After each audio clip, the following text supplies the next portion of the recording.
Welcome everyone. I hope you guys are doing well today. Today I have another Yandere demo for you guys. I am super excited about this one. I love Yanderes and I will continue to consume every single Yandere content I have seen in my face. I am playing the demo for Madness in Bloom. Madness in Bloom is by Quill Studio. As always, I've left links in my description to the Twitter, itch.io, and Steam page. If you guys are on Steam, don't forget to wishlist the game and let the creators know how much you're enjoying it. I cannot wait to play this demo. In this game, when your quiet life falls apart, you don't stay to pick up the pieces. You leave. A remote cabin far from everything familiar begins your temporary refuge. 1 week, no distractions, just silence, nature, and the unknown. Sometimes leaving everything behind is the only beginning. So this does only have one main route, but multiple endings. It's very choice driven and it shapes how the story unfolds. If you go on the itch.io page, there are 3 guys up here. We have Lucas, the cabin owner. His gentle smile hides countless mysteries and a quiet belief that anything he truly cherishes should never be allowed to leave. Possible Yandere here. That definitely sounds very Yandere adjacent. We have Luca, respected, intelligent, and easy to like. He has a reputation no one questions. Few realize how easily he manipulates others to get what he wants. Another Yandere candidate right there. And then we have Liam, your ex-boyfriend. He insists he still loves you and believes the breakup was a mistake he's determined to fix. So it seems like in this game we have 3 Yanderes we might need to juggle. I'm not too sure who is my fave yet. We'll see. I'm kind of leaning over to maybe James a bit. He is our poster boy if you check my thumbnail. Our ex Liam. I'm wondering, why did we break up? God, if it's cheating, I'm gonna be kind of pissed. A Yandere that cheats, I do not want, like, at all. You better have a big ass reason to cheat on me as a Yandere. With Luca, interesting, especially him being manipulative, and I'm wondering how he would do that. We don't know his full role in the story yet, but I'm assuming he's part of this new town with the cabin we're in. And we're just gonna go ahead and get started. I'm very excited to meet all of these guys. Oh, I didn't even move my keyboard. My bad, y'all. All right. Oh, it's night? Do we leave in the middle of the night? It was past midnight. The air alive with the faint hum of crickets and the whisper of leaves in the breeze. Slowly, the moonlight slid across the garden, and there he was, kneeling in the dirt, like the night had claimed him as its own. The air shifted, carrying a faint rustle through the pale petals swaying in the glow. Oh, that's him! He rose and started toward me, each step measured. A single white anemone cradled in his hand. Anemone? Anemone. I don't know how you say that flower name actually now that I think about it. His face was calm, but his eyes locked on me like nothing else in the world existed. I'll protect you, no matter what. Even if the whole world turns against you, I'll still be there. He held the flower out to me, its white petals catching the moonlight like they've been dipped in silver. I'll be your best friend. Your lover, whatever you need me to be, so long as you stay by my side. His gaze doesn't waver. There's warmth there, but also something that makes my chest feel tight. Because once you find where you belong, you never leave, right? He presses the anemone in my tan, his fingers lingering just a moment too long. Hold on, that's my cat. He is trying to catch a fly against the window. You good, Jojo? Oh, he ate it. Oh, that's wonderful. The moonlight catches in my eyes, gentle but unreadable. It should have sounded comforting, but instead, It felt like a promise I wasn't allowed to break. The way he said it.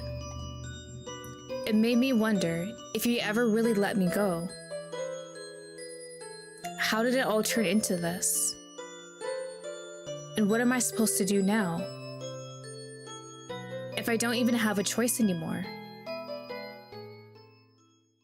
Oh, a few months ago. So that's a big time skip that we had. Okay. So it looks like this is still the city. So before we even get to the cabin. But wow, yeah. So the very beginning, we're already in the remote countryside in our cabin with James. And he's already professing his love and saying he wants to stay by our side. So we definitely made a very big impression on him. It started like any other Monday, with me dragging myself out of bed, hair a mess, and brain still half asleep. I got dressed in the usual outfit that somehow manages to look both acceptable and like I gave up. Brushed my teeth while giving my reflection the "you got this" probably look. And just like that, I was at my desk. The office offered its usual features. Identical desks in neat rows, the soft hum of computers, and that annoying buzzing light in the corner that never got fixed. Being a data engineer was never exactly thrilling.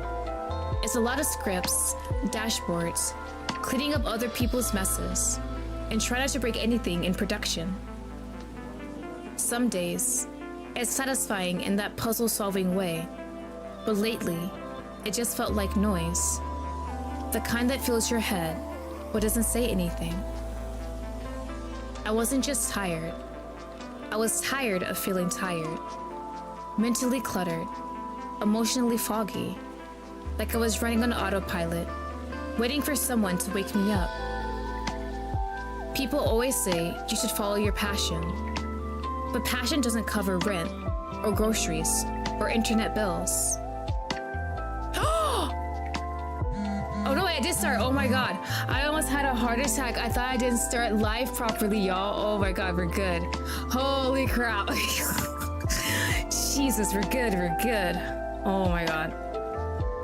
Worst heart attack for stream ever. Around lunchtime, my phone lit up. I figured it was my best friend sending me a meme. Or maybe one of those random sushi coupons I always forget to use.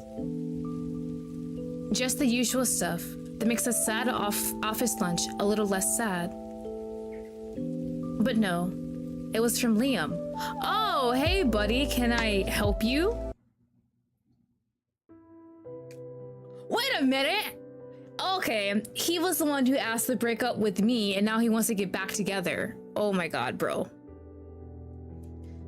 That was it. No call, no we need to talk, not even a half-hearted sorry.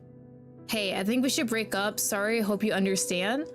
I mean, he's entitled to break up with me, but can I at least get like a reason? Just to like, maybe you're just not working out? That just seems so half-hearted. Just one lazy little message. Like he was canceling a dentist appointment he forgot he made. No punctuation. Not even an emoji to soften the blow. I just stared at it, blinked, reread it. Waited the next message to pop up. Something like, haha, got you right? I'm joking. But nothing came. So I asked what's that supposed to mean? That I wasn't in the mood for jokes. Still nothing. That's when the first crack of an ease hit. Small, but sharp enough to notice. I checked my screen again. And again. 5 minutes later, I was still staring at the same empty chat box. And it looked like my message never went through. Oh, does that mean he blocked me? Oh, shit. Yeah, okay. No wonder we left the countryside after this. Like, life is already draining and we're tired as hell, but we're chugging along. It looks like maybe our boyfriend was like the only source of happiness we had for a long time. But now that we're broken up, we have nothing basically. I was annoyed. But I told myself to just ignore it and get back to work like nothing happened. Only I couldn't. It kept circling in my head. Sure, we've been a little distant lately. We were both busy, especially Liam, who'd been buried in some big project. It hadn't been bothering him much. Honestly, I couldn't even remember the last time we had a proper date. But it's not like we fought. No big arguments, no simmering grudges. So why break up? And like this, it didn't make sense. I kept turning it over in my mind until I decided I'd just call him tonight when I got home. Maybe that's what he wanted. So I called. Liam, boo! Oh my god, that's so cute. He's not gonna pick up, is he? Called again. The number you have dialed cannot be reached. Oh, Please he try blocked again later. us. This time I got, the number you have dialed can't be reached. It felt like someone had just punched me in the stomach. Was this real? Breaking up out of nowhere? Liam and me? Did something happen? Now, I was actually worried. I grabbed my phone again and decided to call April, my best friend. Don't tell me Liam is sleeping with April. I called her. Oh, are they together? No answer. I froze. For a second, I actually wondered if my phone was broken, or if my closest people had decided to pull some ridiculous prank on me. Then my screen lit up. April was calling. Hey, where have you been? You scared me to death. Huh? To that extent, I was just taking a shower. So, that's all it was? You're so dramatic. What's going on? I can't reach Liam. He's probably just buried in work, like always. Yeah, but he sent me this strange message. And he didn't answer when I called. That's never happened before. What message? That he's breaking up with me. Please, Liam breaking up with you? That'd be like the sun not rising. Not gonna happen. I don't know. I just feel uneasy. You're overthinking it. Honestly. You probably just caught him at a bad time. Forget about it for tonight. How can I sleep after that? Look, it's too late for me to call him now, but I'll check in with him tomorrow. Promise. Thanks, April. Yeah. What would you do without me? All right then. Good night. Sweet dreams. Oh, please, I hope April is actually in our corner and is not cheating with Liam. I cannot handle that one. I felt a little lighter after talking to her, like she managed to talk me down from a ledge. But deep down, I knew something was off. I just couldn't explain it. So I did the only thing I could. Crawled into bed and pretended sleep would come.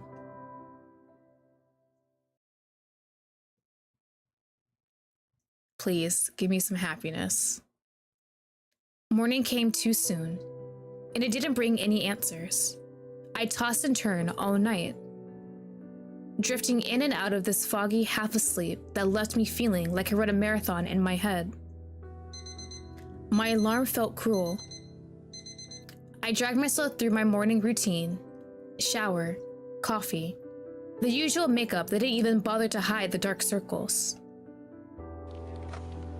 By the time I got to the office, my brain was already begging for a nap.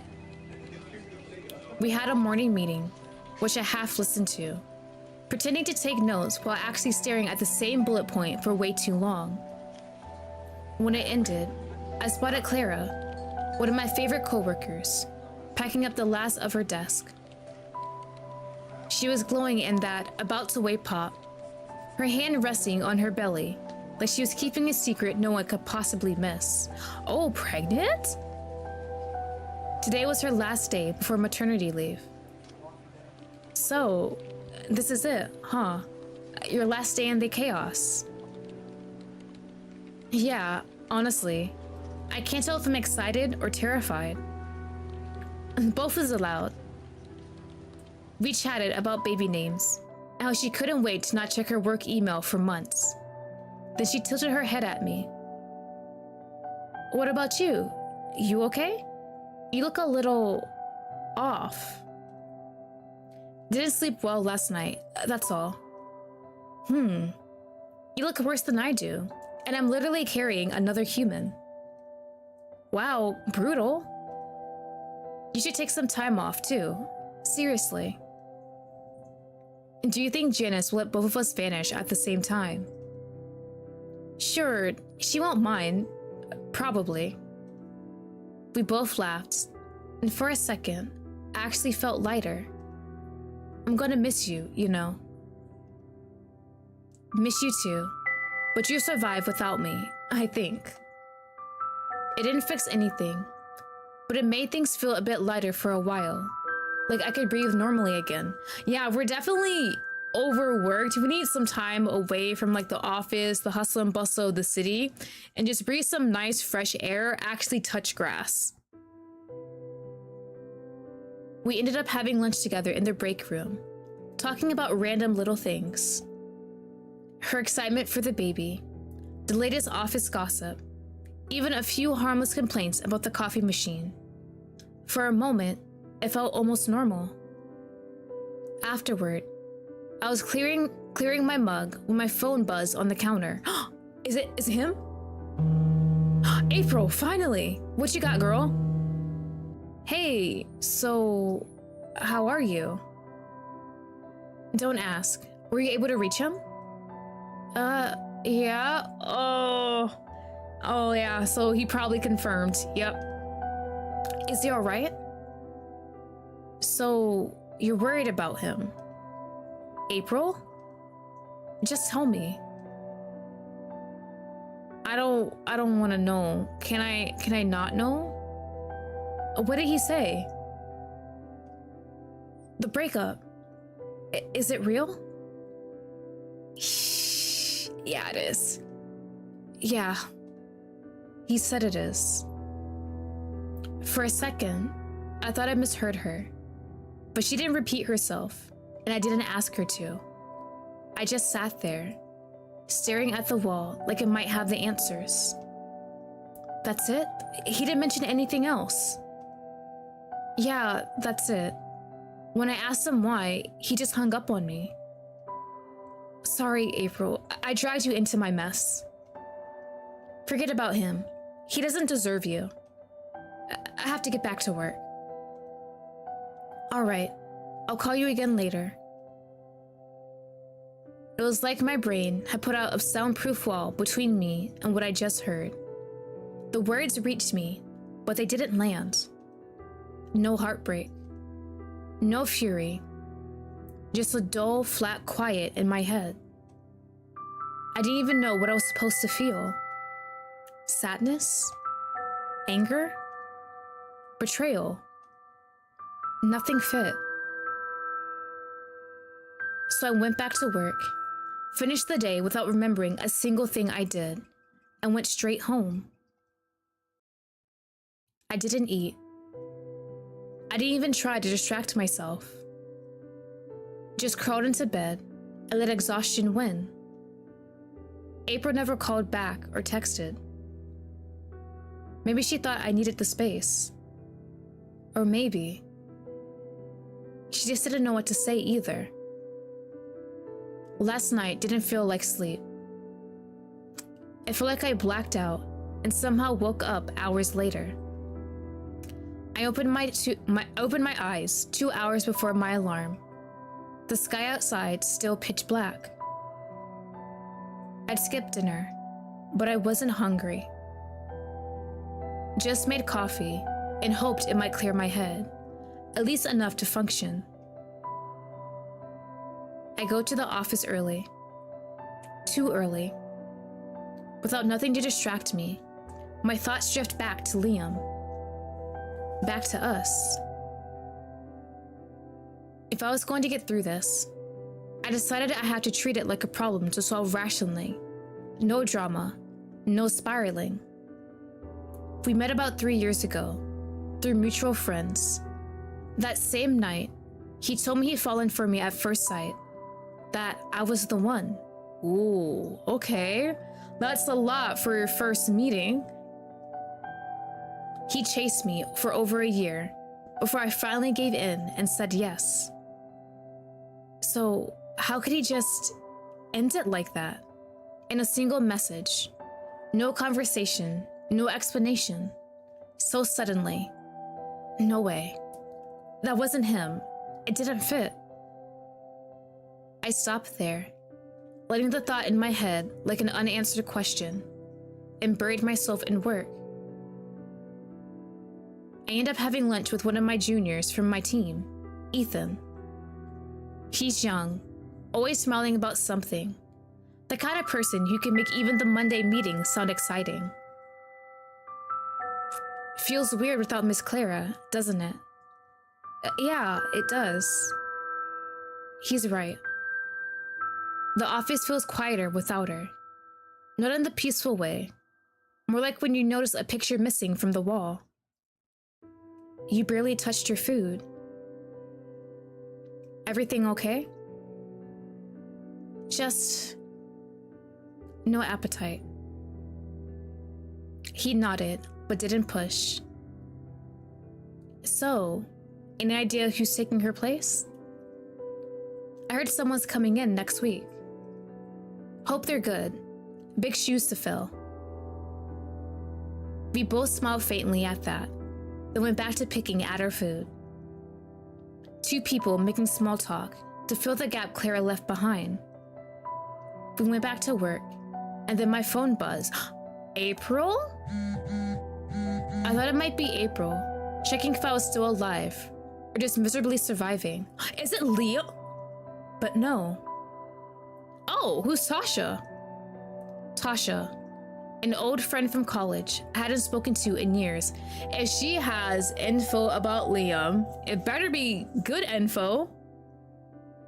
We're gonna open the message, obviously. Oh, not quick save. I want regular save. There we go. Yeah, we're opening up this message. I almost didn't open it, but I did.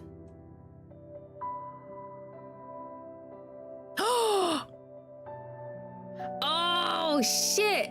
If that is April, that better not be April. I'm gonna be so pissed off if she was all nice to me. Hey, I wasn't sure if I should say anything, but I wanted you to know if it were me.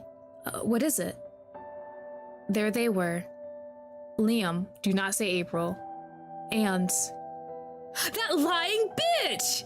There's no shot. Is that a recent photo? It has to be. Their hands are together too. There is no shot. April sat there and was like, oh, let me check and see what's wrong with Liam. Girl, oh my God, there's no way. There's no way. She sat there and shrugged me along to try and make me feel better and try and help uphold this whole illusion of her being my friend, but she might actually be with Liam. Can I get some details? Where was this? What time? Like, what date, please? Is this recent? It has to be. I would actually have the biggest crash out if I discovered that. After April sat there and told me, oh, I'll just make it better. He doesn't deserve you. I don't deserve you. No, you don't deserve me. Wrong way. You don't deserve me as a friend. The shock hit so hard. It felt like the floor had tilted under me. My legs went weak. My hand shook. And for a second, I couldn't get enough air in my lungs. Bro, valid crash out. I would go home and just not go back to work for like a week. I need like time off. My vision blurred. Ethan rushes over, alarm all over his face. He led me out to the terrace, pressed a bottle of water into my hand. Are you okay? Yeah, thanks. I'm fine. You should go back. Are you sure? Because I'm fine, really. I'll follow you in a few minutes. Okay. Bro, what am I supposed to do from here? When he was gone, I just stood there, gripping the bottle like it might keep me upright. I didn't need to look at the photo again. It was burned into my mind. April and Liam at some cozy little cafe, the kind of place you go on dates that feel special. Leaning in close, holding hands. Oh, that makes it worse. She was wearing his hoodie. I didn't scream. I didn't cry. My heart was pounding, but my face stayed blank, like every emotion had short-circuited at once. Something in me quietly snapped. A thread I didn't even know I'd been holding onto finally gave way, leaving me strangely weightless.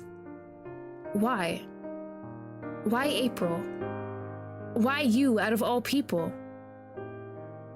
It hit me then, this awful, hollow thought that maybe the bond I had with them was fake, or at least one-sided.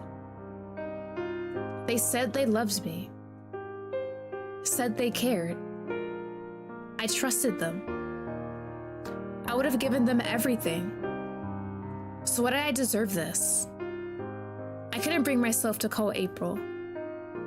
The idea of hearing her voice, finding out exactly what she'd say, made my stomach twist. What could I even say to her? I didn't have the words.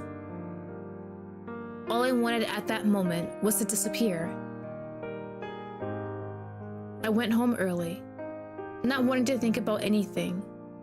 Just crawled into bed, grabbed my phone, and opened my feed, letting my thumb do the thinking for me.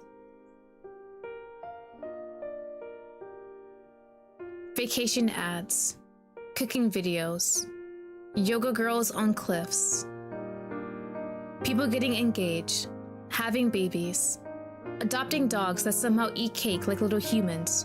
Oh, is this the cabin? Now I'm just looking at it. None of it stuck. My brain just wanted out of the ache, the noise, the whole mess swirling in my chest. Or also something else. Mystic Cafe Romance 40% off on Twitch. That might actually be a real game. And then I saw it. Just a photo. Nothing dramatic or overly filtered. A crooked little cabin with a slanted roof, tucked between tall pines and bathed in the soft, sleepy kind of golden light. Like it had been sitting there for years, waiting to be found. I paused. It wasn't flashy like the rest. No luxury spa, no infinity pool. But there was something about it. Something that made me stop. Something quiet that tugged at me. Like maybe this was the kind of escape I actually needed. I clicked the listing. It was a week-long rental in a remote village I never heard of. No clubs, no malls, no city noise. Just forest, a cabin, and quiet. And the reviews. Ooh, okay. How are the reviews? Ooh, pretty good. Looks basic at first, but it's super cozy. It had everything I needed. The owner was kind and thoughtful, with a small jar of wildflower honey on the table. Peaceful, quiet, and the landscape is beautiful, like something out of a dream. Simple place, but surprisingly comfortable. Slept like a rock. Perfect for clearing your head. The owner really seems to care. Safe, quiet, and strangely healing. I didn't want to leave. Yep, we gotta go there now. We definitely need a nice break from all of this. They weren't fake sounding or salesy, just honest, thoughtful. The last one hit me right in the chest. Strangely healing. God, I wanted that. Not a vacation, not a selfie-worthy trip. I just wanted to be somewhere that didn't remind me of anything. And the price, ridiculously cheap. Like, why isn't this a scam cheap? But at that point, I didn't even care. Ooh, we're gonna book it. Okay. I booked it. Oh wait, let's see the description. Cozy wooden cabin, gray stone village. Charming wooden cabin for rent, 1 week only. Nestled among trees and pines in peaceful gray stone village. Quiet, cozy, and perfect for a relaxing escape. No second thoughts. No deep eternal debate. Just click. It felt like the first right thing I'd done in a long time. 7 days, alone, in the woods, in a quiet little cabin that, according to strangers on the internet, might help me remember what being a person feels like. I just sat there in the dark, staring at my phone, feeling something strange I hadn't felt in weeks. Hope. Tiny and fragile, sure, but real. And sometimes, when everything else falls apart, even the smallest spark can light the way forward. I didn't sleep much that night I booked the cabin. But for once, it wasn't the usual anxious tossing and turning. There's this quiet little buzz under my skin. Like my body didn't quite know what to do with the feeling of doing something just for me. Not to please anyone. Not because I had to. Just because I wanted to. No guilt. No second guessing. Just this soft, unfamiliar flicker of excitement. I hadn't forgotten about them. Not for a second. But I decided, for my own sake, to focus on myself for once. Ooh, like that, okay. I'm really happy we are actually taking mind of our mental health and physical health here, because the whole betrayal thing, that would have 100% wrecked me like that. Especially considering how April was all nice, like, oh, I'll check on him and make sure everything is fine. And then she comes back, like, yeah, he broke up with you. You know what? She probably didn't even call him. She probably hung out with him. That's where that photo was. Oh my God, that's actually sickening to think about. But I'm really glad Mimsy is thinking about her peace right now. We definitely need it. And hopefully that week away at the cabin will help us out. Praying Bert can be fine without us. But yeah, there's no way I am going to get back with that man. Oh my God. So did he break up just to get with April? Like, if that was what he wanted to do, I feel like it would have been better to say, hey, I don't think this is going well. I want to see someone else, and then end it there. Oh my God. I think the thing that makes it worse is April's betrayal made it so much worse, because she acts all friendly, like she was really concerned about us. The next morning, I went to work like normal. Well, kind of. My body went, but my brain had already checked out and was somewhere deep in a pine forest, staring up at the sky and smelling fresh air that didn't reek of burnt coffee and toner. After about 5 full minutes of doing absolutely nothing, my fingers just moves. Next thing I knew, I was drafting an email. Ooh, hey, okay, so we are going on that trip. Hi Janice, I need to take some personal time. I'll wrap up my current queue before I leave. Fine, let me know when you're back. We'll reassign your queue. Oh, that is easy. It didn't take long to get a reply. Classic Janice, emotionally allergic to punctuation and empathy. But I didn't care. For once, her lack of human warmth actually helped. There's nothing holding me back now. The last 2 days of the week crawled by, each hour stretching longer than it had any right to. I didn't do much, just the bare minimum to get through. I didn't tell anyone where I was going. No posts, no updates. I didn't even bother coming up with an excuse. I just slipped out of the noise and waited for the day to finally come. When it did, I finally pulled out the old backpack I used in college. Faded, blue canvas with a loose zipper and a coffee stain on the bottom. It wasn't much, but it had enough space for what little I planned to bring. I didn't overthink it. A few pairs of leggings, a hoodie, some t-shirts, my toothbrush.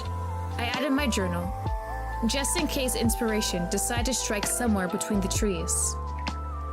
No makeup bag, no laptop, no planner, no reminders of my city life. Just me, and enough softness to last me a week. All right, we're about to go on our little journey. But that morning felt different. The whole city was still half asleep, quiet, slow, kind of soft around the edges. Like it was giving me permission to leave without a fuss. There weren't many people out yet. A delivery van rolled by, and I caught the smell of fresh bread from the bakery on 3rd Street. It made my stomach growl, but I didn't stop. I just smiled to myself and kept going. This train station was quiet too, which was a relief. No rushing, no announcements blaring, no one bumping into me with a suitcase. Just a soft buzz of lights overhead, and a few sleepy people keeping to themselves. I bought my ticket from this old machine that took forever to respond, then found a bench way at the end of the platform. It was a little chilly, but it felt kind of nice. I sat there, with my hands in my pockets, watching the sky slowly brighten, and for once, no spiraling, no knots in my stomach. I felt calm, like my brain had finally exhaled. When the train finally arrived, I stepped into the warm car like it was waiting for me. I found a window seat and curled up next to it, pressing my forehead gently to the glass as the city began to slide past outside. Gray buildings, rows of identical houses, chain stores, street signs. But slowly, all of it began to change. The buildings grew farther apart.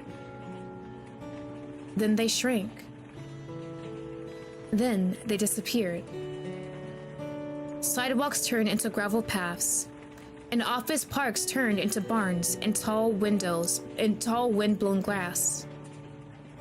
I didn't even realize I was smiling until I caught my reflection in the glass. Somewhere around the halfway mark, a woman and her daughter sat across from me. Her little shirt is so cute, it's so T-Rex. The kid was adorable, head to toe in pink, hair in cute pigtails, glitter sneakers on her feet. Oh, it's a stuffed animal, and a green stuffed dinosaur clutched like it was priceless. She looked at me like she was sizing me up. Do you like dinosaurs? I blinked, and then nodded with all the seriousness I could muster.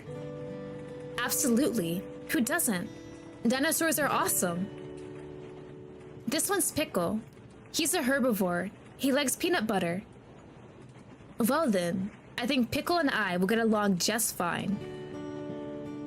Her mom gave me a quiet, apologetic smile, but I just smiled back. It was the first time in days I talked to someone without feeling like I had to put on an act. No pretending, no fake cheer, just a simple, honest moment. She names all her toys after snacks. At home, we've got a unicorn named Cupcake and a robot named Pancake. That's actually a cute naming convention though. I respect the theme. It's a powerful branding. Eventually, their stop came, and as they stood up to leave, the little girl gave me a cheerful wave, like we were old friends who'd gone through something together. I smiled and waved back without thinking. I don't know why it stuck with me. Maybe because it reminded me that even when you feel completely emptied out, small moments can still slip in and fill you up a little. Once they left, it was just me again. But I didn't feel lonely. I felt peaceful. Like the silence was a good thing this time. Like maybe I didn't need to be surrounded by noise to feel okay. The trees grew thicker, taller, darker. The horizon opened into wide rolling fields. Lakes shimmered in the distance like mirrors. The sky looked bigger out there, like it didn't belong to the city at all. I lost track of time. I stopped checking the stops, stopped looking at my phone. I just watched, wide-eyed and quiet, as the world slowly shifted into something I hadn't realized I was craving. Next and final stop, Greystone Village. That was it, my stop, the last one on the line. I stood up slowly, shouldered my backpack, and stared out at the platform as it came into view. It was small, weathered, the kind of station that probably doesn't even show up on most maps. The sign was faded, the benches were wooden, and the trees wrapped around the platform like they were protecting it from the rest of the world. And just like that, I was there. No turning back, no boss, no Liam, no city. Just me, a forest, and whatever this week was going to be. The air smelled different, like pine and wet leaves, and something ancient I couldn't name.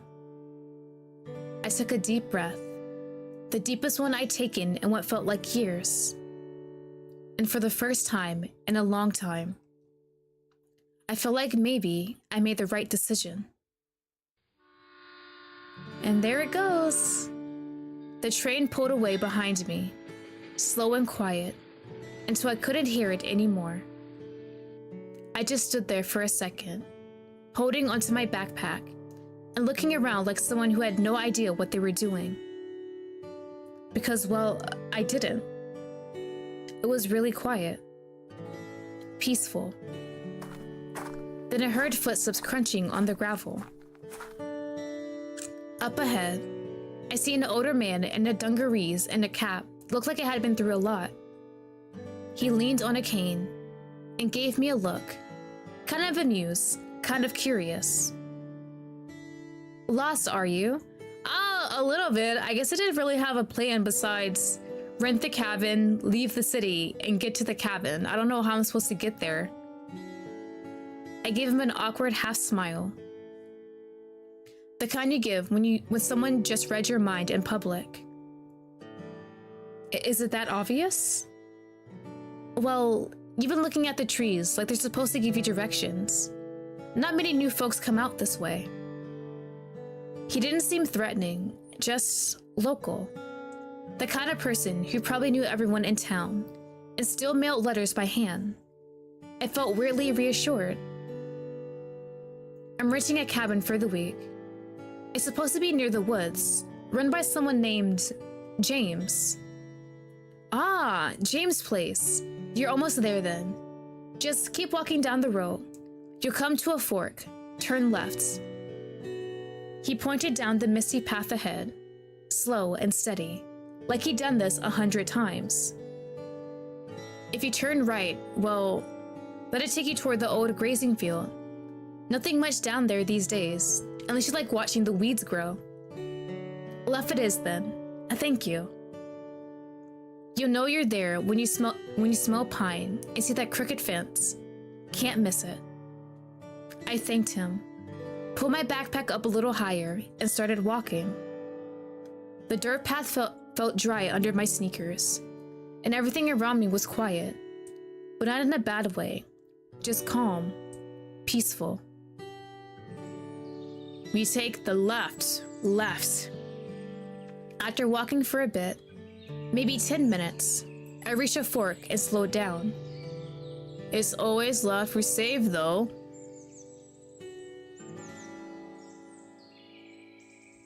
I figured I should probably just listen and turn left like the old man said. The path felt quieter here.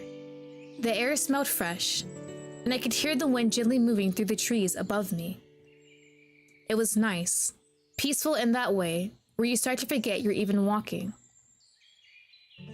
After a little while, I spotted the fence he mentioned, and it was a bit crooked. It looked like it had been there forever. And just beyond it, there it was, the cabin. The cabin was small, and tucked between the trees like it had been there forever. It wasn't fancy or anything, just wooden walls, a sloped roof, and a little porch with a chair out front. But it looked peaceful, quiet, like a place made for taking a breath and just letting go for a while. That was exactly what I needed. The instructions said the key would be under the second flower pot on the porch. And yep, and there it was. I felt a little silly lifting it like some wannabe spy, but hey, it worked. I grabbed it, unlocked the door, and stepped inside. It is very tiny, but I think it's all the space we need for ourselves. Oh, it's a loft to it, no wonder. The cabin was small, but honestly, perfect. It smelled like wood and something faintly herbal. Maybe cedar, maybe old books. Cozy, lived in, like he'd been quietly waiting for someone to come rest. I dropped my backpack inside and did a slow little walk around, checking out the space. Tiny kitchen, old but solid furniture, a round table with 2 chairs, and a window view made me want to never open a laptop again. Then I noticed the back door was open, just a crack. Curious, I peeked out. And there it was, a little garden just behind the cabin, full of flowers I didn't recognize. Tall stems, soft petals, colors like cream and deep wine red. They looked like they belonged in some dreamier version of reality. I stood there for a second, taking it in. Eventually, I wandered back inside, feeling a little lighter than before. I curled up on the couch, just to sit for a minute, just a minute. But then I let out a long yawn, and I guess my body decided that was more than enough for today, because the next thing I knew, I was totally out. Oh, nap time already? You know what? With the nice cozy atmosphere, it's understandable we take a nice nap. I woke up to a soft knock on the door. Not loud, just enough to pull me gently out of dreamland. I blinked a few times, ran a hand through my hair like that would fix anything. When I opened it, there he was. He looked exactly like the kind of person who'd own a quiet cabin out here in the middle of nowhere. Tan skin, green eyes that caught the light in a soft sort of way, and curly brown hair. He wore a tartan shirt and stood like someone who had all the time in the world. Good afternoon. I hope I'm not intruding. Oh, hi. No, I was just half asleep on the couch. Probably because it's too quiet out here. Hard not to fall asleep once you stop moving. Yeah, probably. Most people say the quiet surprises them more than anything. I didn't answer. I wasn't ready to admit I already liked the quiet. And you are? He blinked, like he realized he skipped a step. Sorry, I'm James. I take care of the cabin and the land around it. Nice to meet you. Well, I guess you already know who I am. I already know your name, but it's nice to put a face to it. Yeah, likewise. His voice was low and calm, the kind you could almost sink into if you weren't careful. I just wanted to stop by and welcome you properly. You had a long trip, I imagine. Yeah, it was long, but it was fine. If you need anything, I'm just down the path a bit. I won't bother you unless I have a reason. Good to know. I try to keep my voice neutral, friendly but not inviting. I wasn't exactly in the mood for small talk. Oh, one more thing. Yeah? He reached to the side and held something out. A bouquet. Oh, hey, did you do that to all of your guests here? A small, simple, and full of those same deep red and cream-colored flowers I seen outside. Oh, I see the blush on your face. You don't do this to your other residents, do you? These are for you. Just a small welcome. I grow them myself. Horticulture. A bit more than a hobby. Oh, we're accepting those, buddy. It might spell for me to get kidnapped, but that's fine. Thanks. They're nice. I wasn't sure what else to say. The bouquet felt a little too gentle for the state I was in, but I took it anyway. Carefully, like it might fall apart if I breathed too hard. He handed them to me gently, like he didn't want to crush a single petal. They're anemones? Oh, that's the flower you had earlier in the beginning. I grow them at my place, not far from here. He didn't push for more conversation, just gave a small nod and stepped back, giving me space. Then, I'll leave you to settle in. All right, thanks again. And just like that, he turned and walked off, boots crunching softly on the gravel. I stood there for a second, holding the flowers like I wasn't sure what to do with them. Nice gesture, maybe too nice. Still, I didn't hate it.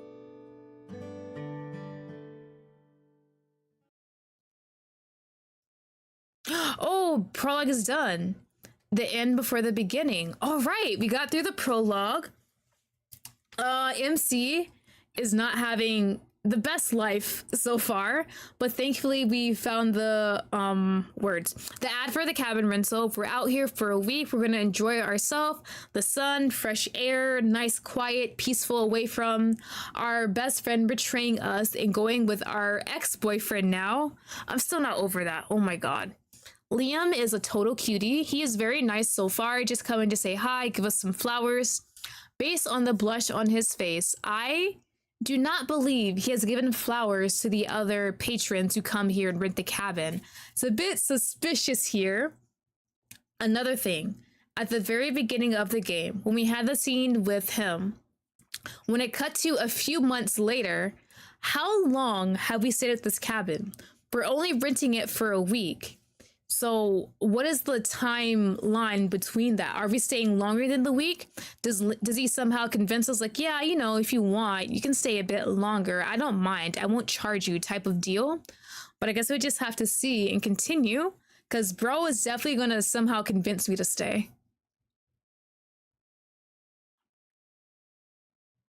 Yep. I definitely remember that. This is the demo version of the story. Some chapters have been omitted between events shown here.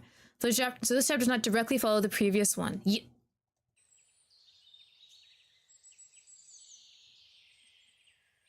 I woke up slowly. Everything felt soft. The morning light turning the walls a muted gold. I was halfway through making breakfast, eggs in the pan, kettle just starting to hiss, when it hit me. I froze, eyes wide, heart thudding. Why? Because today is my niece's birthday party, and we're stuck out here. Ooh. And oh, that actually hurts. Oh shit. I was supposed to be there. No message. No call. No excuse. I was doomed. I lunged for my phone, still muted and abandoned in the side drawer, where I put it when I first arrived. It lit up instantly. And wow. Okay. That was... Ooh.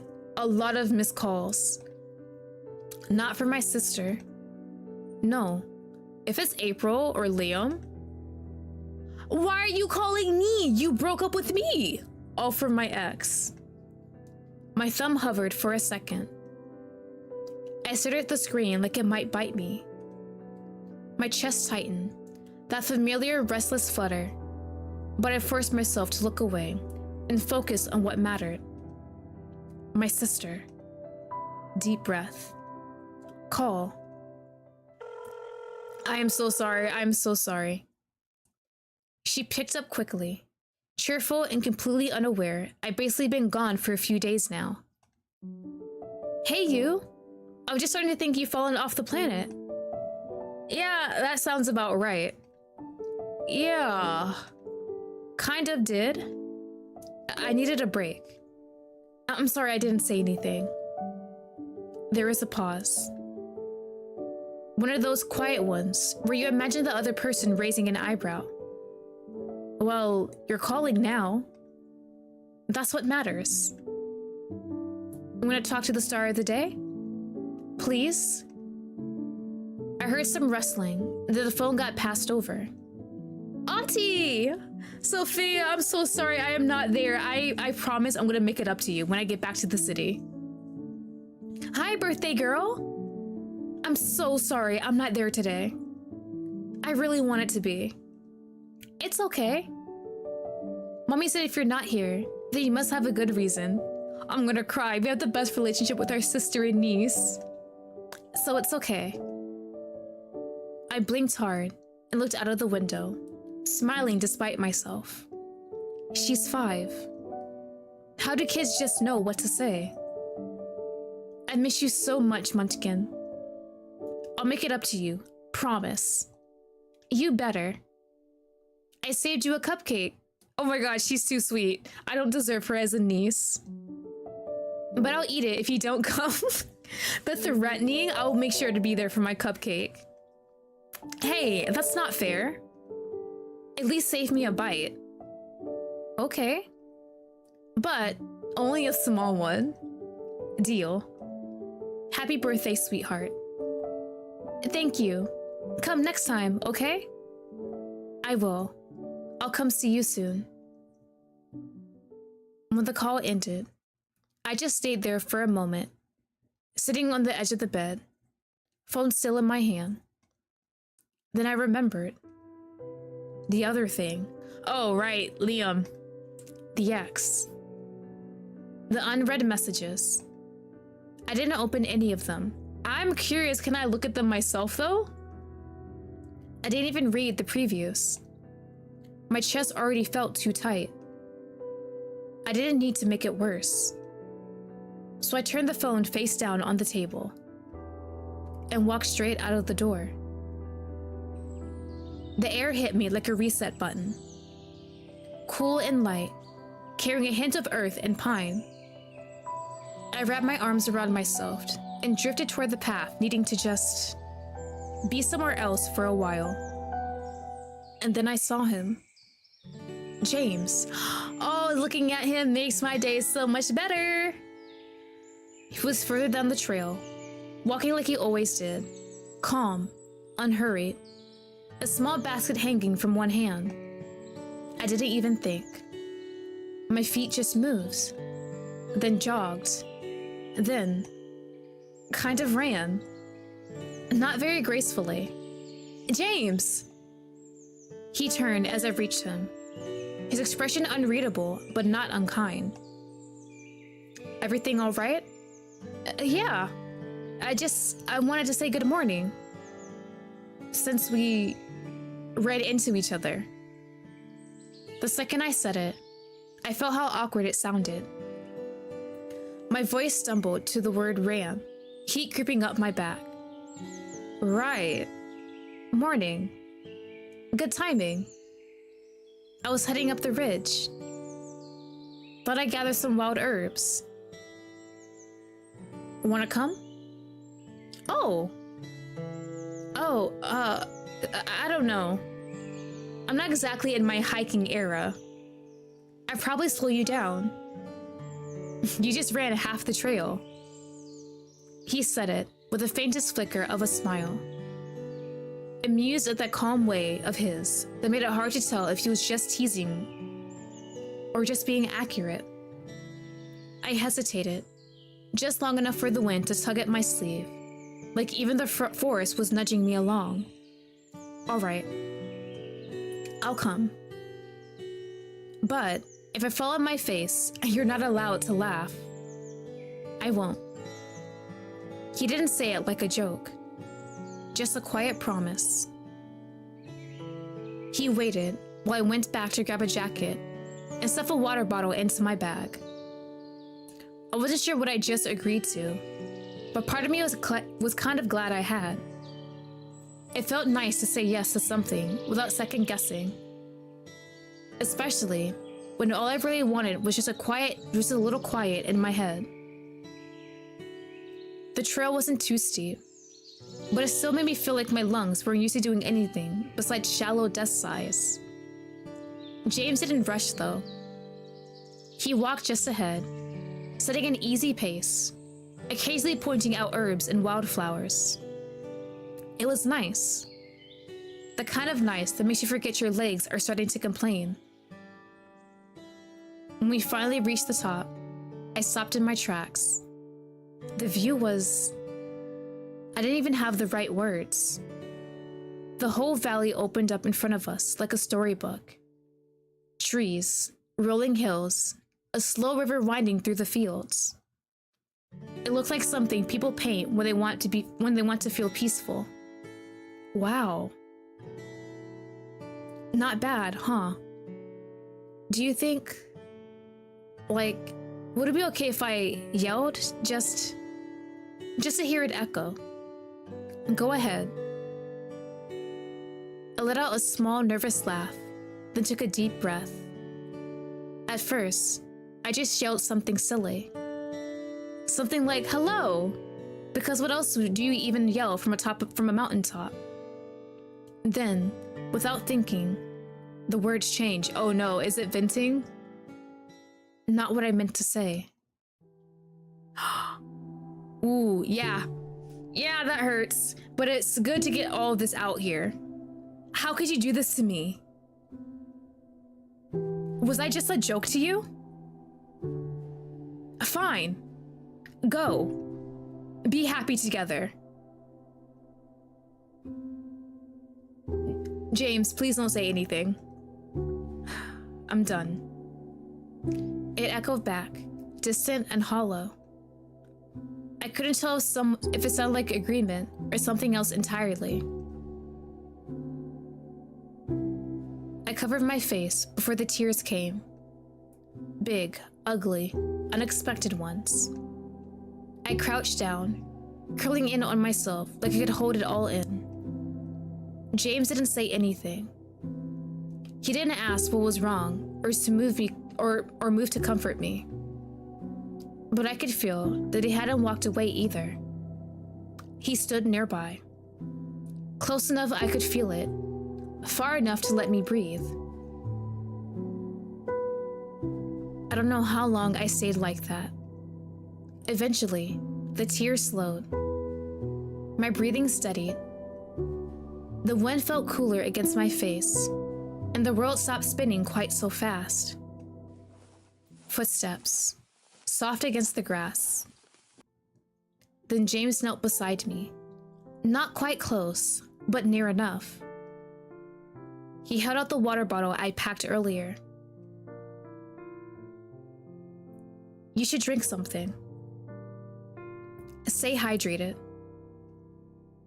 I took it with a small shaky laugh, still sniffly and probably a mess. I look really bad right now. No one stays pretty all the time. Oh, okay, are you trying to flirt with me here? I blinked at him, then laughed. It was a strange thing to say. Not comforting exactly, just honest. After a few minutes, James stood up and brushed some grass off of his pants. We should head back. Sun will dip soon. I nodded, still holding the water bottle. My chest felt lighter. My face, not so much. I could already feel the puffiness around my eyes. We started down the trail again, slower this time. The air was cooler up here. Every now and then, a breeze would sneak through the trees and make everything feel just a little more alive. Then I heard it. soft, bubbling, almost like a quiet whisper. Is that water? There's a stream just off the path. Sure enough, a few steps later, we came across it. Narrow, clear stream winding down the mossy rocks like it belonged in a postcard. James knelt down and filled both of our water bottles without a word, like it was second nature. I crouched nearby, splashing my face with both hands. The water was cold, sharp in a way that made me gasp a little, but it felt good. Clean, that went deeper than skin. Okay. That's probably the best face wash I've ever had. James didn't say anything, but I caught the faintest smile when I glanced over. We're about to head off again, walking side by side. Through the soft light, when something tugged at me. Did my leg get caught in something? A tiny voice inside that just wouldn't shut up. Hey, James? He slowed down and looked over. And I guess I must have sounded more serious than I meant to, because his expression shifted a little. Oh, can I hug you? He froze. Completely. I don't think he even blinked. Bless when my brain finally caught up with my mouth. Wait, let me explain. I threw up my hands like I was trying to defuse a bomb. When I was a kid, whenever I cried, like, a lot, my grandpa used to tell me to hug someone. Like, really hug them. He said, it helps you let everything out. And it worked. It always worked. So I just kind of kept doing it, I guess. I don't know. It's just, yeah, a habit or something. Okay, great. I basically told him I grab people when I don't know what to do. I glanced back at him. James just stared at me. Not coldly, just puzzled. Processing. He definitely thinks I'm weird. Yeah, definitely. So... Oh, this is actually really awkward. I'm so sorry, James. Just pretend I did not say a single thing. Right. I'm doomed. Anyone would do? That did it. I burst out laughing. It was like it had been waiting for an excuse. Sorry, that was kind of weird to ask. Just forget it. Or I could just hug that tree over there. I turned toward it. James, I love you. You're the best. Oh my god. Yes. Oh, he's so cute. Look at the slight blush, and he can't look us in the eye. James, you're the cutest thing ever. I love you. I am tossing myself into his arms. But before I could take a step, James tilted his head and opened his arms. Just a little. Almost like he was offering. Not sure, not pushing, just there. Bro, we're hugging James. What do you mean hug the damn tree? He felt solid, warm. He didn't hug me back. He just stood there, letting me, and I felt small. A little awkward. Like I didn't quite know how to be a person for a second. I thought you said you had to squeeze the other person for your hug to work. Oh, you want me to squeeze you, huh? I laughed a little, nose half buried against his shirt. Then I felt his hand, careful, steady, tap the top of my head, like he would with a kid who'd been crying too long. You must be really tired. And just like that, I remember why I asked for this in the first place. My arms tightened before I even realized it. So I held onto him with everything I had left in me. Every ache, every lonely moment, every drop of sadness I hadn't let out until now. Not because he asked. Not because he said something special. But because, for the first time in a long time, someone stayed still when I reached out. We didn't talk much on the way back. The trail felt easier going downhill. My legs ached in that good way, like they actually done something worthwhile. At first, I thought it was just the wind shifting through the trees. Then something cold hit my arm. Is it rain? Are you serious? How far away were you from the cabin? I looked up. Oh. The rain came down all at once. Not a drizzle, but immediate, steady, unavoidable. Wait, seriously?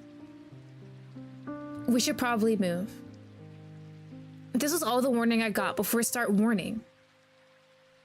We broke into a run. The ground turned slick almost instantly. Leaves sticking to my shoes, branches brushing too close. I almost slipped. James caught my wrist. Firm. Sure. I expected him to let go. He didn't. He kept moving, pulling me along. Not tight, not rushed. Just enough to keep me steady. We kept running. My breath came out uneven, half laughing, half something else. The rain soaked through everything. Hair, clothes, skin. But I didn't really mind. Not as much as I thought I would.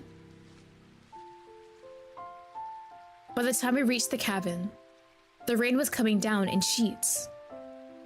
We stopped onto the porch, just barely out of reach of it. The roof cut the worst of it, but the sound of the rain still filled everything. He let go of my wrist. I could still feel the warmth of his hand. For a second, neither of us moved. We were standing a little too close. And suddenly, I wasn't sure where to look. I shifted slightly. Not quite stepping away, but enough to feel a little self-conscious.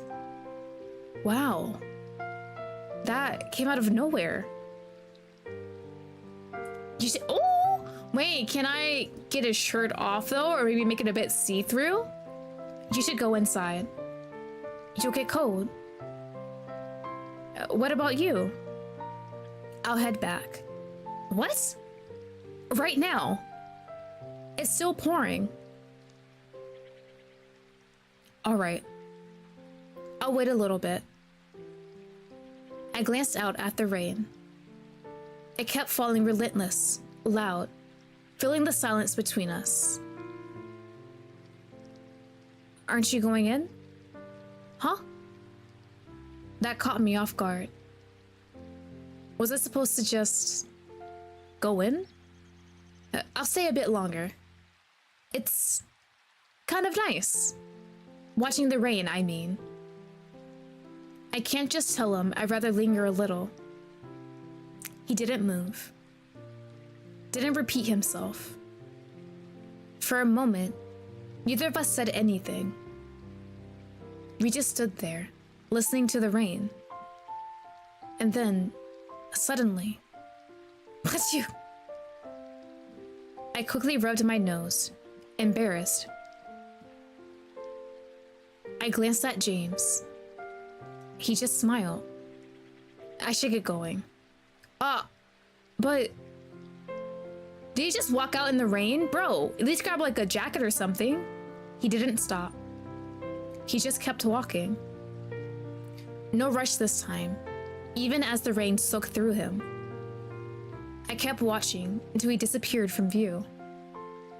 Then I pushed the door open and stepped inside, still dripping. My body was sore, my eyes heavy. I was completely drenched. But my head, it felt clearer than it had in a long time. My phone was still on the table, right where I left it. Please, please, please, I know it might hurt, but I need you to read those messages from Liam so bad.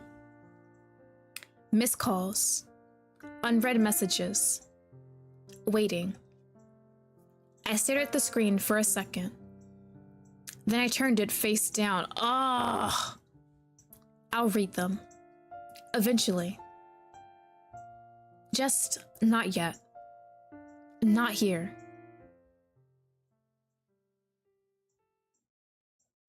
Eee! Between tears and rain, all right. For that chapter, we learned a bit. Well, actually, technically, we didn't learn about James, but we hung out a bit more with him. It kind of got closer.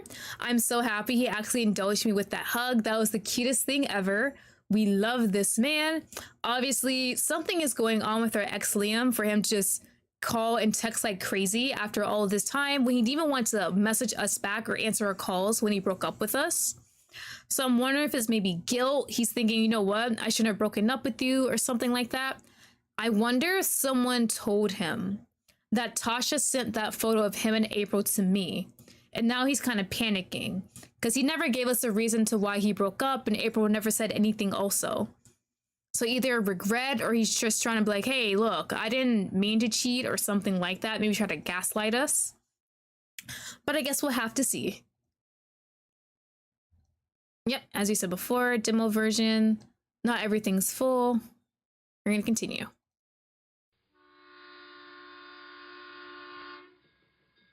Are we leaving? The train hummed the same way it had a week ago. Low, steady, almost sleepy. But I didn't feel the same. Oh, we're going back. So we do have a bit of a time skip here.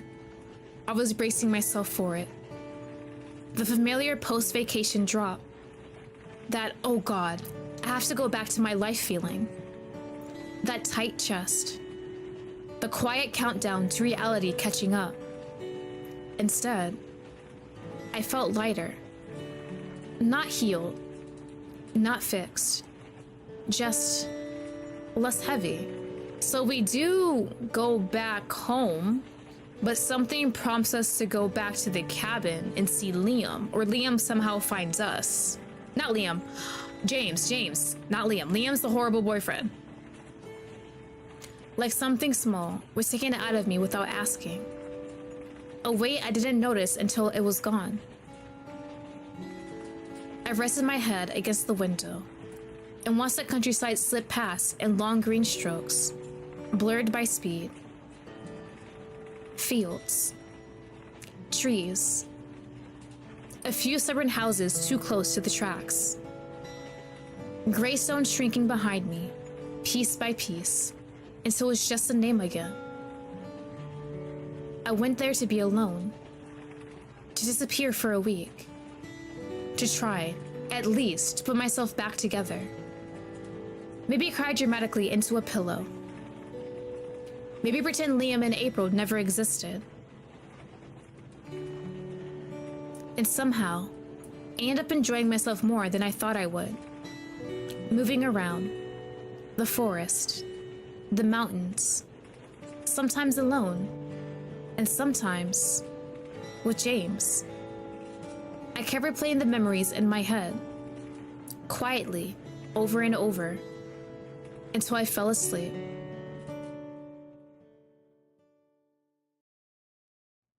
No nightmare, please.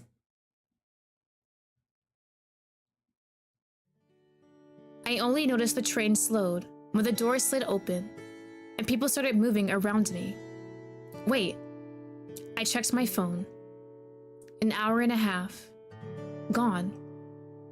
I didn't feel any of it.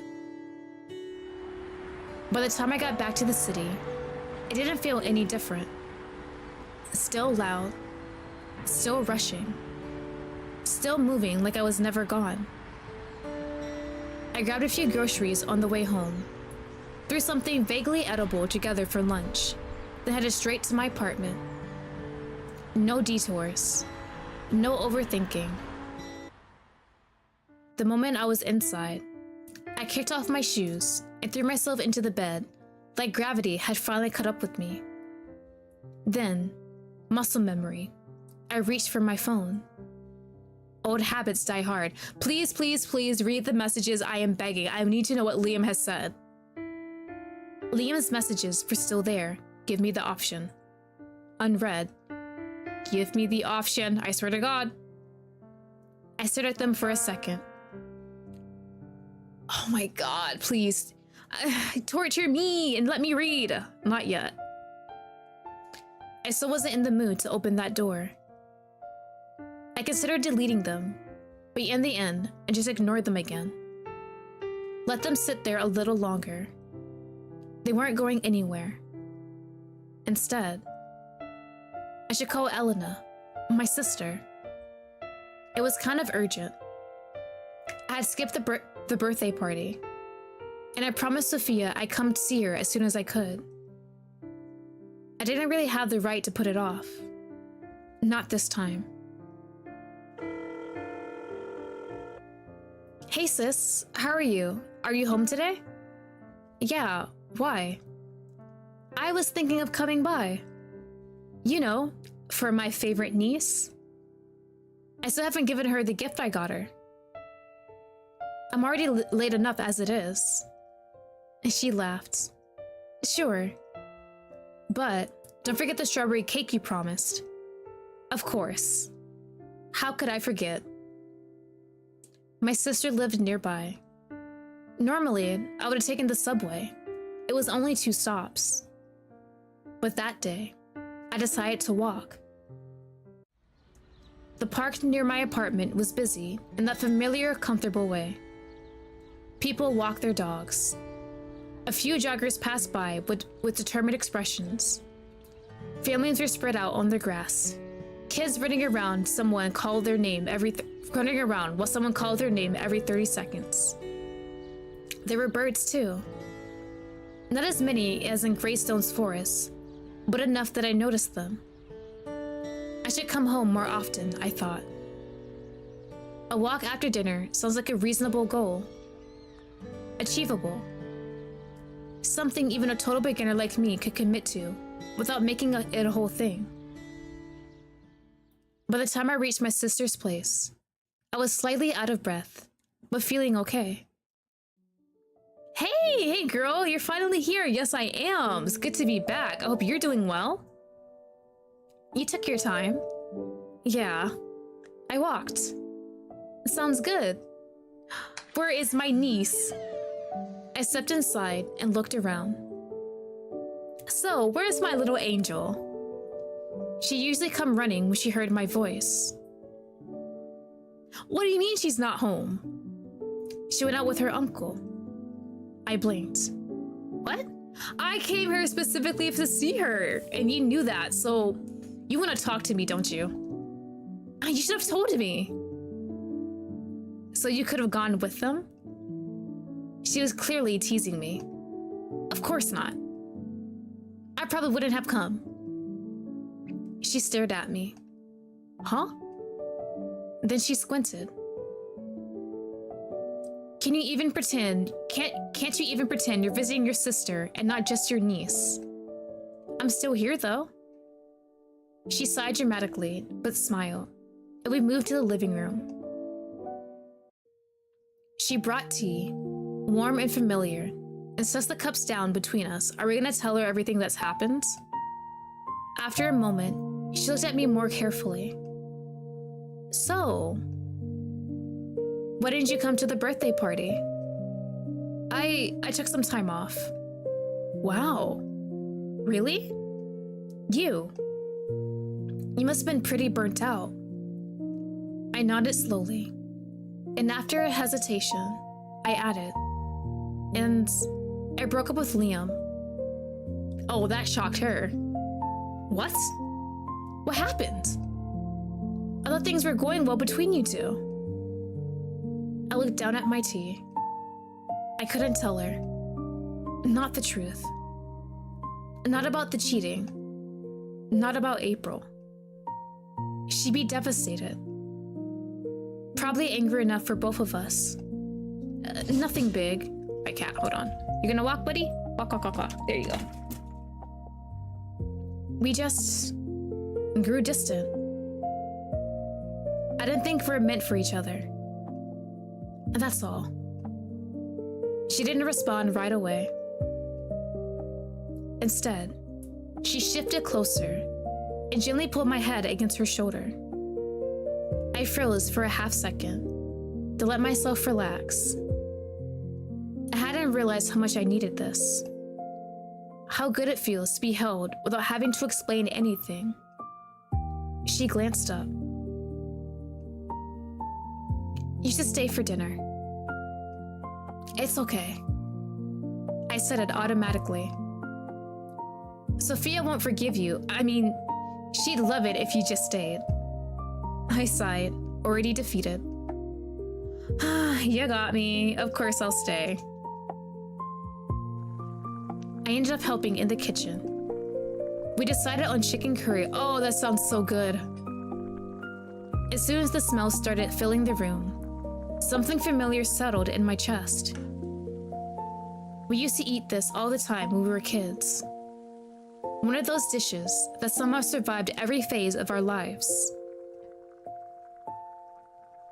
Too spicy back then, and never spicy enough now. Remember when Mom used to make this? She said, stirring the pot. And we fight over who got the potatoes. I always took yours. She smiled, unapologetic. You were older. You got away with everything. She shrugged, still smiling, and the curry bubbled quietly between us. I'm home! Sophia! A voice called out, high, excited, unmistakable. Before I could turn, Sophia appeared in the doorway like a small, energetic storm. Look at her, she's so cute! Look at the little pigtails! Auntie! She shouted, running straight into me. Hey!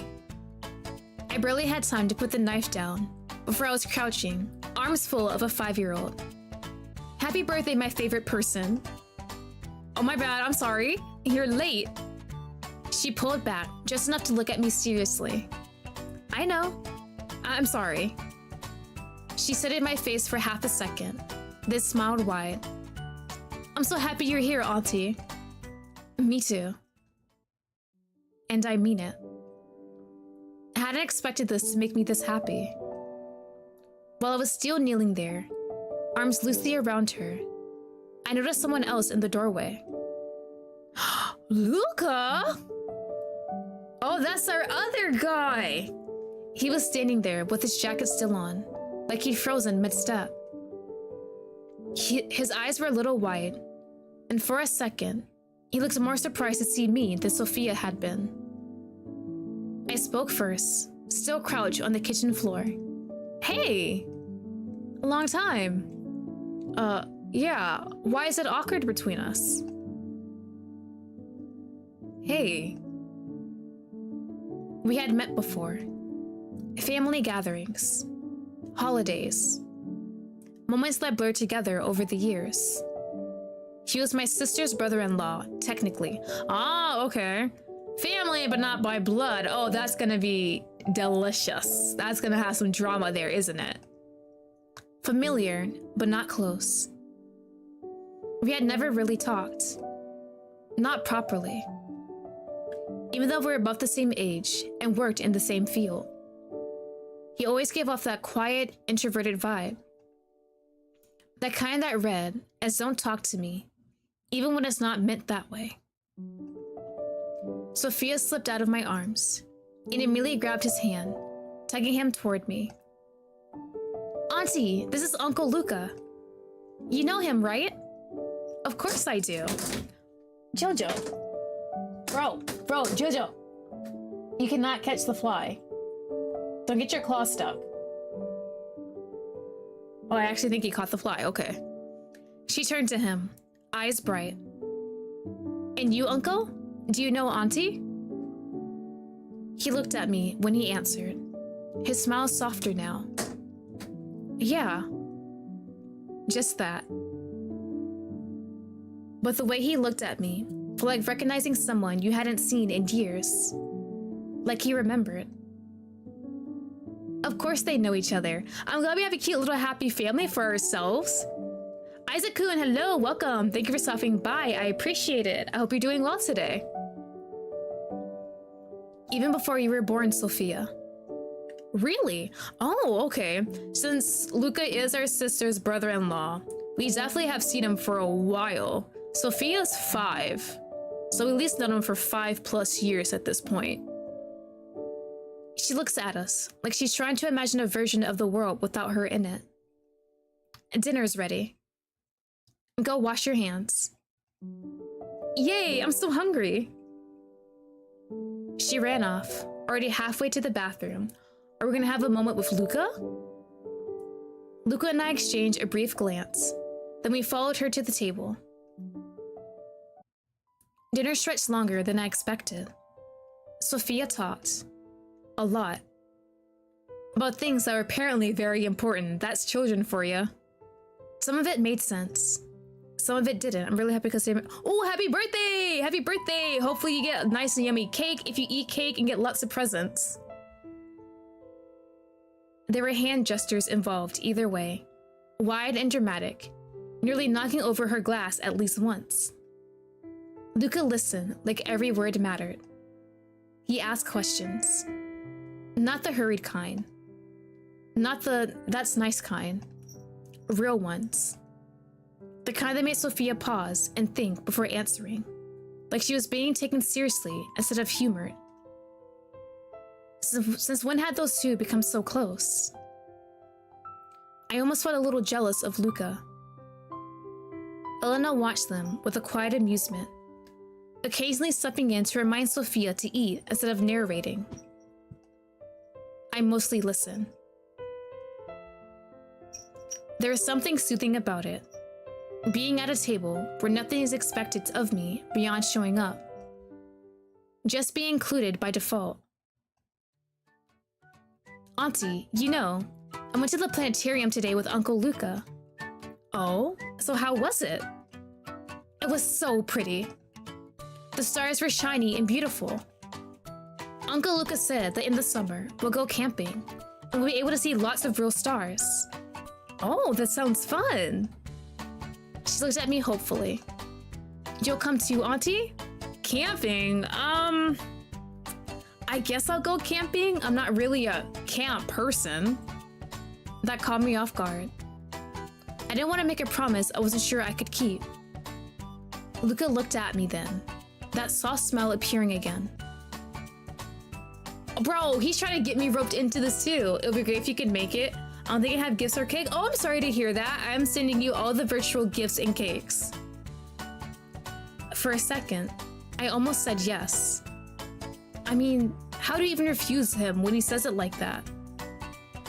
Before I could come up with anything to say, my sister cleared her throat. Am I not invited, Sophia? Sophia blinked. Girl. Of course, Mommy. You must come too. That broke it. The moment passed, just like that. After dinner, we did the dishes together. Not rushed. Comfortable. By the time everything was done, it was already getting late. I said my goodbyes. I was the first to leave. I heard their voices from the kitchen. You're not taking her home? Huh? You brought your car, didn't you? Yeah, I did.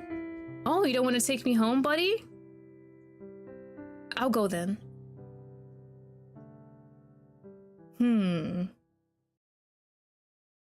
I was slipping my shoes back on when Luca caught up to me near the door.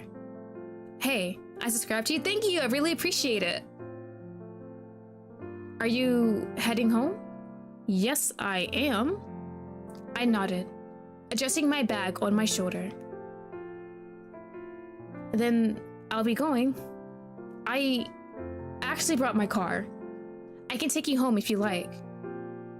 It was said casually, no pressure, like it was just a practical suggestion. And suddenly, I was aware of how late it had gotten, how tired I was. I looked back at Luca. He waited, hands in his pockets, expression open, like either answer was fine. Yeah, ooh, do we accept? We're definitely accepting, so we can learn more about him. So let me save. I hesitated for a moment, then nodded. Yeah, that would be nice. All right, my car's just around the corner. We stepped outside together.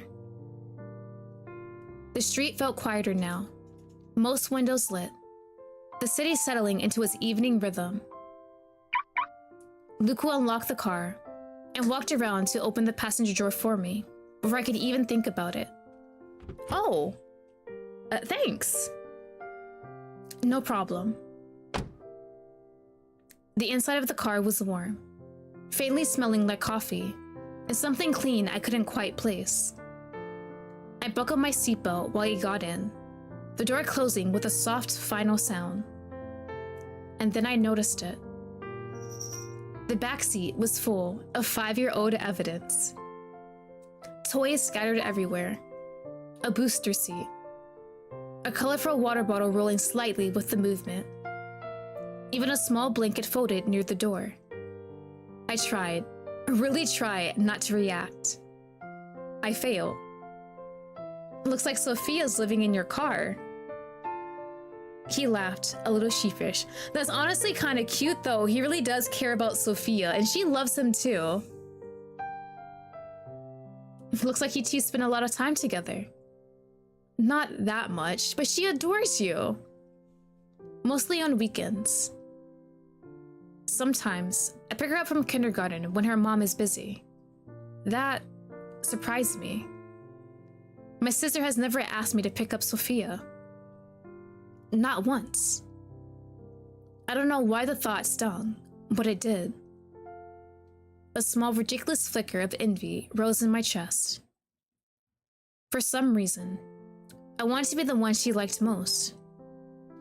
Before I could dwell on it, Sophia talks a lot about you.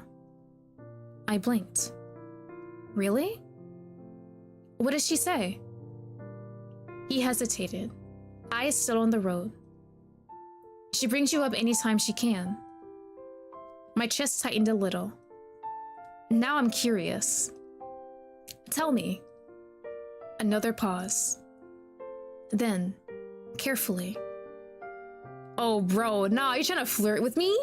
She says you're beautiful. Gentle. That you care about others. Things like that. He glanced at me, just long enough to notice what was happening on my face. I could feel the heat there, completely uninvited. He looked back at the road and added, "She must like you a lot." I let out a small, awkward laugh, trying to recover. He parked and got out, walking around to open my door again, like this was the most natural thing in the world. I was officially beyond embarrassed. Thank you. I stepped out. I'll be going. Okay, take care. I nodded and headed inside, a little quicker than necessary. My chest was still doing something unhelpful.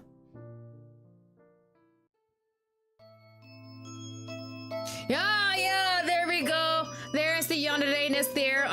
Bro. What you thinking about, buddy? Oh, come on. Back in my apartment, the quiet greeted me gently, I set my bag down and let out a slow breath. And then, of course, I remembered Luca's words.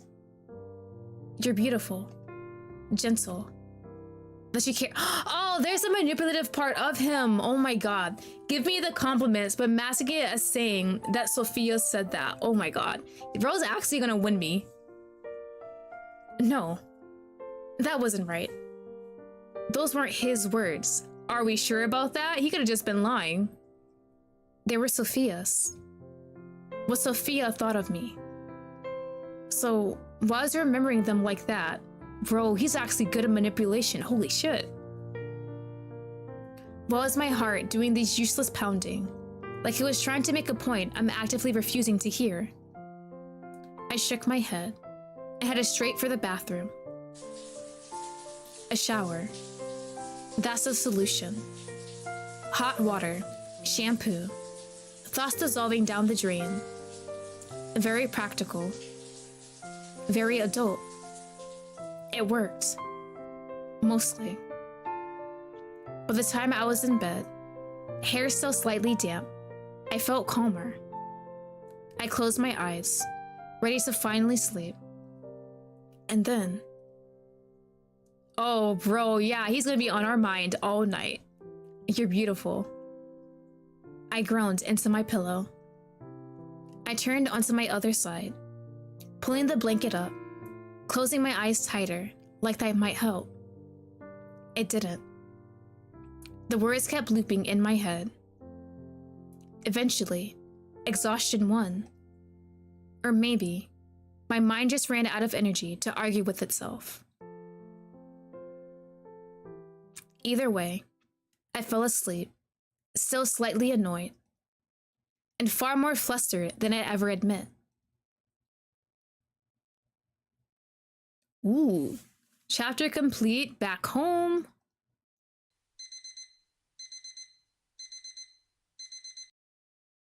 Ooh, bright.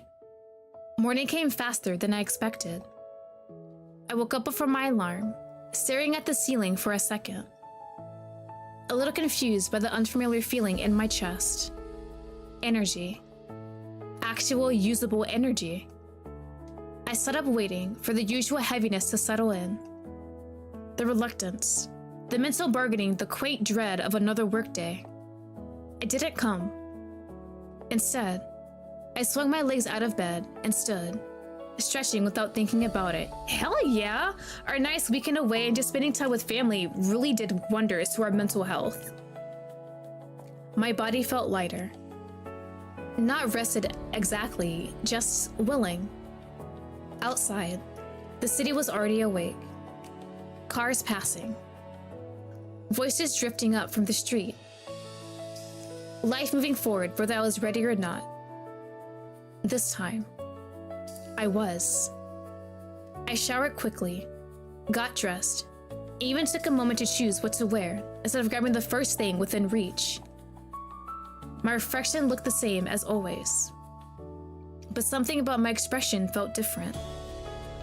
More awake, more present. I grabbed my bag, checked my phone, nothing I needed to deal with right now, and headed out. As I locked the door behind me, I realized I'm actually looking forward to the day. Work didn't feel like something I had to survive anymore. The office greeted me with its usual low hum, keyboards, distant chatter, and the smell of bad coffee. I walked in with a small smile, greeting a few people on my way to my desk. Someone noticed immediately. Morning! Wow, you're literally shining. Guess the vacation worked. I laughed. Yeah, completely. I feel revived. So, where did you go? Parents? Hotel with a pool? Somewhere abroad? Nope. A small cabin in the forest. Oh, that sounds incredibly relaxing. It was. Just trees, fresh air, and that kind of quiet you don't really get here. It's nice. The people there were kind too. Maybe I should try that. You should. He smiled, then suddenly looked past me, his expression shifting. Oh, here he is. If it's Luca, that's our new co-worker. Who? Oh my god, I should have, dude, bro knew he was gonna see us again. Hello, Mr. Luca. I turned around, and there he was. Luca. That Luca. Elena's brother-in-law. Sophia's uncle. I looked away a little too quickly. Right. Last night. I paused, then straightened, forcing myself to focus. Then I exhaled, inhaled, and put on my best professional smile. That one that said I was calm, capable, and definitely not spiraling internally. Hello? Ethan, oblivious to the internal chaos, gestured between us. This is Mr. Luca. He's here as Miss Clara's replacement. He started last week while you were away. Bitch, you what? I nodded, still processing. Luca didn't look surprised, which was confusing. Hello, Lottie. What a surprise to see you here. Ah. So, he didn't... No, he's a liar. He definitely knows. He wasn't pretending we were strangers either. Right. I'm surprised too. Ethan's eyes flicked between us, curiosity already brewing. Oh? You two already know each other. I hesitated. Maybe pretending we were strangers would have been more convenient. Before I could decide, Luca smiled and answered. We're family. Oh no. That was the worst possible answer. Ethan perked up instantly. Really? How are you related? A small spike of panic hit. Luca looked like he was about to give a full, honest explanation. Siblings. In-laws. Probably Sophia's name. I couldn't quickly. We're very distant cousins, I said, a little too smoothly. Huh. Why don't we want them to know specifically how we're related? It's not like it's gonna be anything bad, right? We mostly know each other by sight. Barely talked. Basically strangers, really. See? Girl, you're making it a bit more awkward than it needs to be. He didn't even know I worked here. I didn't even know he was coming. It wasn't exactly a lie. Just a simplified version. Ethan nodded, satisfied. Ah, I see. Luca looked at me, puzzled. Very puzzled. Ethan headed back to his desk, already distracted by something else. The moment he was out of earshot, I turned to Luca, dropped the smile, and lowered my voice. We need to talk. He stiffened, almost immediately. Are you... He hesitated, searching my face. Angry? Huh? Why would I be? I mean, you didn't exactly tell the truth about our relationship together as, like, siblings-in-law. Maybe because we're working together now? No, I'm not. I pause, then sigh, rubbing my temple. Just don't go around saying we're family. He looked genuinely surprised. Oh, okay. Then what should I say? Like, if they see us out of work together with Sophia and Ella and our sister, what is gonna do now? What I said earlier, that we're distant cousins. Very distant. Okay, I'll do that. Don't misunderstand. I added, softer this time. It's just better to avoid... Girl, unnecessary gossip here. Is it that much gossip at a workplace we can't say that we're siblings-in-law? Got it. All right, I'll get back to work. See you. Aw, this means we won't have lunch with him? I'd feel so bad. I walked away. But the moment I sat down, my thoughts started circling. Was I too harsh? I had a mid to snap. I just panicked. Office rumors spread faster than coffee stains. And the last thing I needed was my coworkers connecting dots between my personal life and my job. Understandable, you want to separate work life and personal life. Still, I should probably clarify later. It's not like I hated the idea of working with him. I didn't dislike him at all. And seriously, what were the odds? We saw each other yesterday after all that time. The odds are very high because I'm pretty sure he has a hand in this. And today, he was standing in my workplace like it was nothing. Luca was overqualified. Oh yeah, he definitely has a hand in this if he was overqualified. I remember my sister bragging about him. Prestigious university, scholarship, big name companies. She never really stopped. So, what was he doing here? I glanced toward his desk across the room. He was already settled in, focused, calm, like he belonged. Yeah.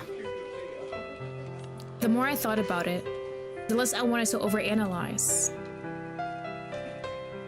Still, I was going to ask him. By the time lunch came around, I headed straight for his desk. Hey, wanna have lunch together? He froze. Just for a second, but enough that I noticed. Then, I lowered my voice. Didn't you just say we would keep our distance? I blinked. What? I never said that. So it's okay to be seen together. Of course. No problem at all. His shoulders relaxed almost immediately. Poor guy, he's definitely sitting here at work thinking, damn, she doesn't like me. I can't even hang around her. He smiled, warm, relieved. I'm glad. Shall we go? Yeah. We walked to a small restaurant nearby. It's cozy, familiar. I'd been there once before with Clara. Same wooden tables, same soft lighting. The waitress took our order and left. I hesitated, then cleared my throat. About this morning. I'm sorry. About what? I think that sounded harsher than I meant. I didn't... Yeah, sorry. Don't apologize for that. Here you go, the waitress said brightly, placing our plates down. Bon appetit. They landed between us, cutting through his words. That's not what matters. Thank you. I said it automatically to the waitress. I looked up. What did you say? Sorry, I didn't catch that. For a second, I might have misheard him. He shook his head lightly. Nothing. Don't worry about it. I glanced down at the food. Well, let's dig in. It looks good. Yeah. Oh, this is kind of awkward. I feel so bad. We ate for a bit. Once the initial awkwardness settled, curiosity got the better of me. So, how did you end up working at our company? I was asked a favor I couldn't refuse. Convenient for me. Less workload. More free time. I stared at him. So, basically a vacation. Wow. Rude. I won't be staying here long. Oh, so is it just until Clara comes back from her maternity leave? I see. The conversation drifted quiet for a moment. Do you actually like it? They came out a little randomly. The food? Yeah, it's good. I laughed.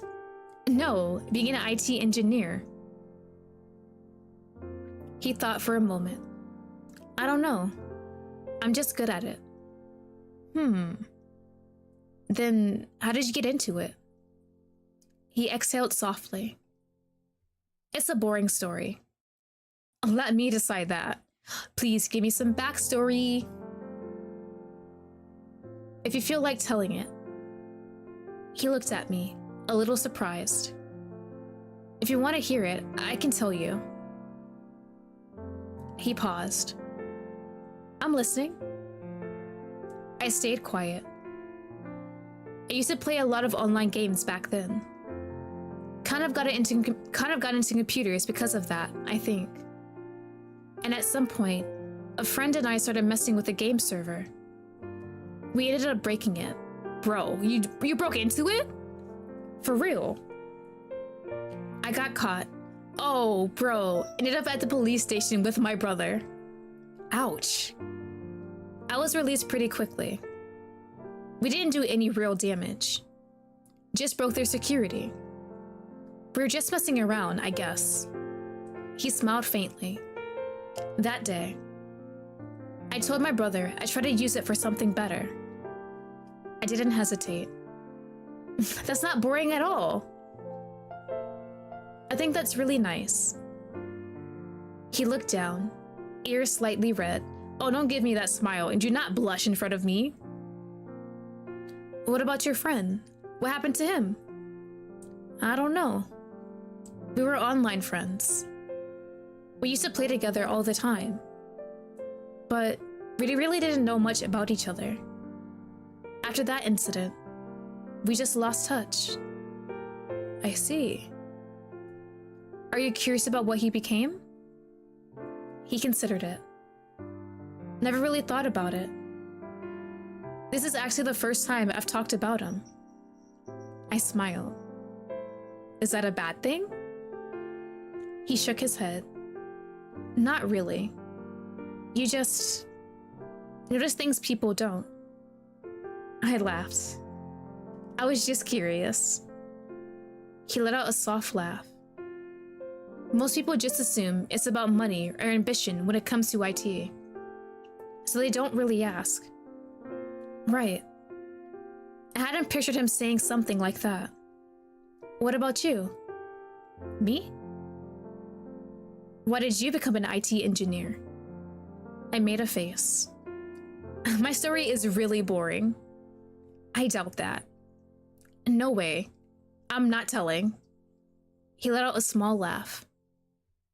Now that's unfair. I smiled, but didn't give in. By the time we finished, the plates were empty and the lunch rush had settled around us. We paid and stepped back outside, the conversation trailing off naturally as we walked. By the time we reached the office, it felt like we just paused it rather than ended it. As we're about to part ways, I remembered something. Hey, Luca. Yeah? Could you not tell my sister that we're working at the same place? He raised an eyebrow. To avoid unnecessary gossip again. Something like that. I know Elena. She'll make a fuss about it, but do not tell her for now. Got it. See you. See you.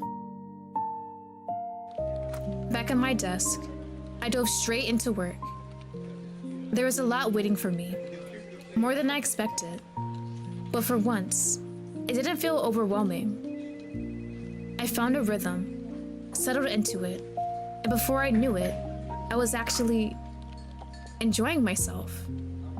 Tasks piled up, hours slipped by, and somehow it all felt manageable. When I finally glanced at the clock, I blinked. It was already time to go home. As I gathered my things, I caught sight of Luca across the office. He was talking with Janice, both of them leaning in slightly, focused, serious, work mode. And yet, He noticed me.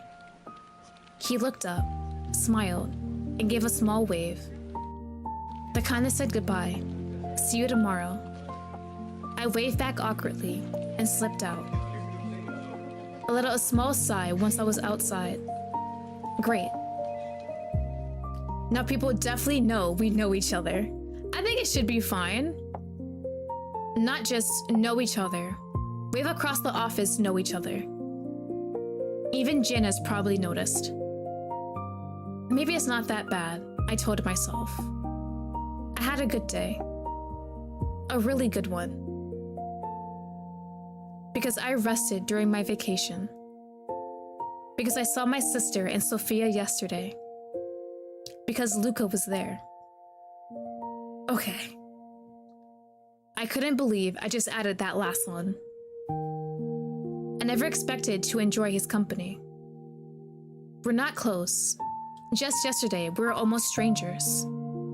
Still, he's kind. Easy to be around. Was he always like that? Or did I just never give myself the chance to notice? I was still in a good mood when I reached my building. And then, if it's Liam, I'm gonna be kind of pissed off he's in my apartment. It's Liam, I saw him. Right there. I froze. What do you want? The moment he noticed me, he straightened and started walking toward me. Too fast. Before I could react, his arms were around... After you cheated on me with my friend? Wait, technically not cheating since he broke up with us, but still. I went rigid. Oh my god, it's actually this fucker. Where have you been? I was so worried. After I saw you with April? Unless that picture was something else. Liam. My ex. My body cut up a second later. I pushed him away. What are you doing? What do you mean? I was worried. You disappeared without a word. Did you get my messages? I let out a short laugh, not amused. What do you want from me now after what you did? Something in my chest cracked open. Anger rushed in, sharp, sudden, hard to hold. All the effort to move on. Slipping. Why? Why now? Again, unexpectedly. I think... Oh, that's already ended? Oh my god, no, wait! You don't just bring in Liam after all that stuff happened with him and end it there. Oh my god. Oh, I'm gonna crash out! Well, that was the demo to Madness in Bloom, y'all. What do you mean it ends with Liam? All I know is he's a piece of shit. He broke up with me over text and then somehow hung out with my best friend and she didn't tell me shit either. Oh my god, okay.